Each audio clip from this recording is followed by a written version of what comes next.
Nabirahan ko tungod sa sleepwalking. Mutuo ba mo DJ Sam anang sleepwalking? Maayong adlaw di ay diha kanimo og sa tanan nga mga suking tigpaminaw og viewers sa imong programa. Tawagan na lang ko sa pangalang Thea. 31 anyos ko DJ Sam og single pa ko. Usa ko ka call center agent diri sa Manila.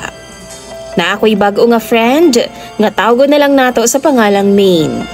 Same vibes gud ming duha DJ Sam. Maong murag BFF na gud mi. August 19, gi-invite ko ni Maine sa ilang balay sa Valenzuela. Magtagay-tagay lagi daw mi.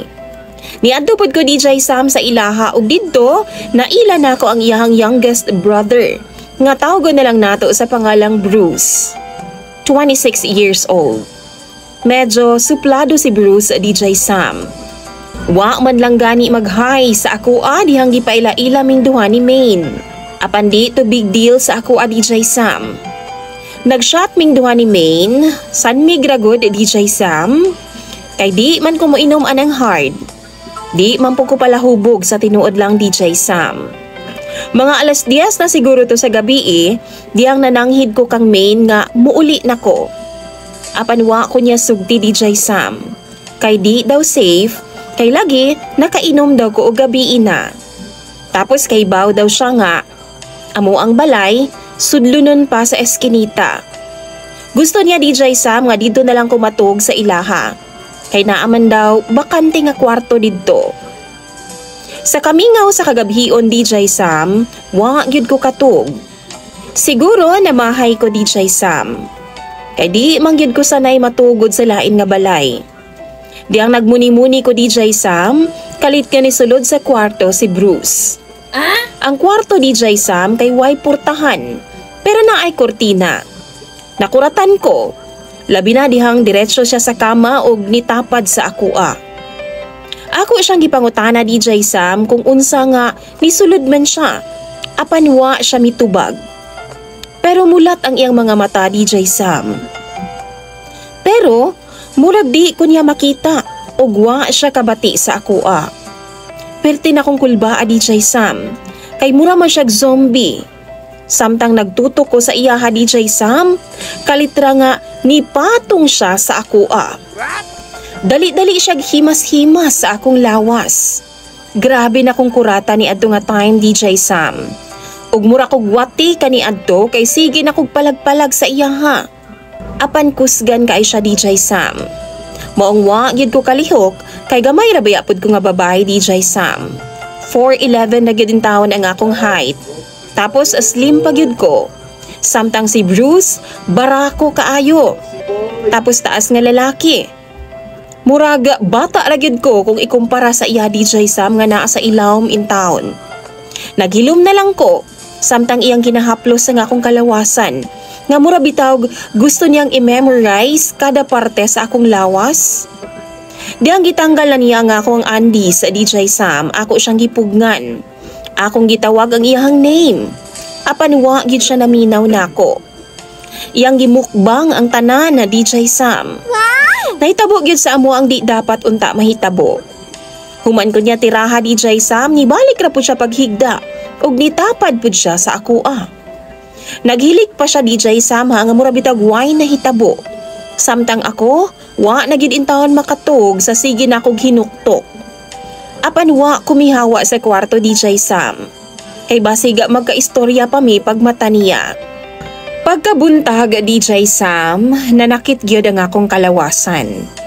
Naara ko naglingkod sa gilid sa kama at tubang sa iyaha.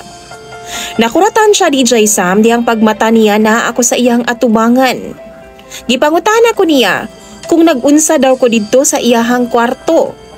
Tapos ako niingon pod ko sa iyaha, siya man ang nisulod dito.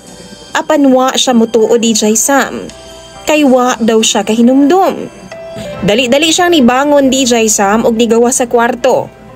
Nangayo siya pasaylo kay naga-sleepwalking lagi daw siya. Ug wa daw siya makahibaw nga naa daw siya dito sa akong kwarto. Wa niya nabanggit ang nahitabo sa amo DJ Sam. Maong nabilin ko dito sa kwarto nga tulala og naghinuktok. Niadto ko kang main DJ Sam sa iyang kwarto. O gipangutana na ako siya kung tinuod ba nga naga-sleepwalking si Bruce. O gikumpirma pod ni Main. Nangayo na lang pod siya pasaylo DJ Sam. Kaingon pa siya, dugay na daw si Bruce nga naga-sleepwalking gyud. Maong di na siya pwede moadto sa lain nga lugar tapos didto matug. Kay basin maunsa pa siya didto. DJ Sam humani adto mi paulit na lang ko sa among balay. O gani, nagkasabay pa mi ni Bruce sa pagkaon. Apan muragwa ra sa iyaha. Di gyud na ako makita sa iyaha DJ Sam ang sign nga guilty siya sa panghitabo kagabi. Niuli ko sa balay nga sige hunahuna kung tinuod ba nang sleepwalking. Tinuod ba nga di gyud kahinumdum kung unsa ang gibuhat niya while naglakaw-lakaw DJ Sam? Nagpangutan ako sa uban nako nga mga friends. Ingon pa sila, kanang sleepwalking daw, mura daw kag nanaginip ana. Ambot, naglibog yun ko. Usahay matulala gud ko sa akong trabaho. Di gyud ko kalimot katong nahitabo sa among duha ni Bruce.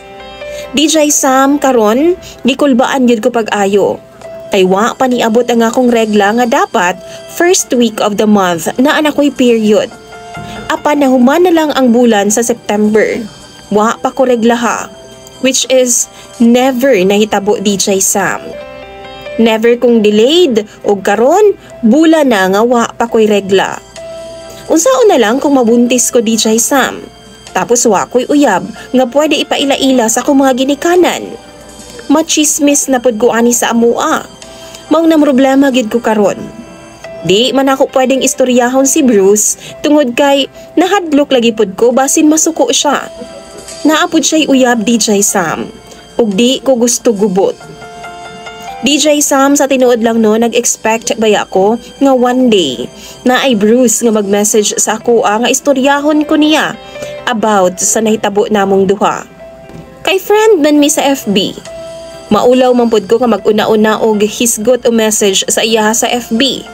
Basin makaingon pa lang siya nga na ako'y gusto sa iyaha. Maunang sa mga followers nimo DJ Sam, mangutana ko ninyo. Unsa kay angay na kong buhaton sa ako ang sitwasyon karon?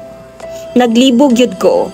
Maong paki-comment sa inyong mga advice kay ako ginang pambasahon tanan. Daghan kayong salamat na lang po DJ Sam sa pagbasa ning akong problema. Dinhi na lang kutob ang akong email sa imuha. Imong follower, Thea.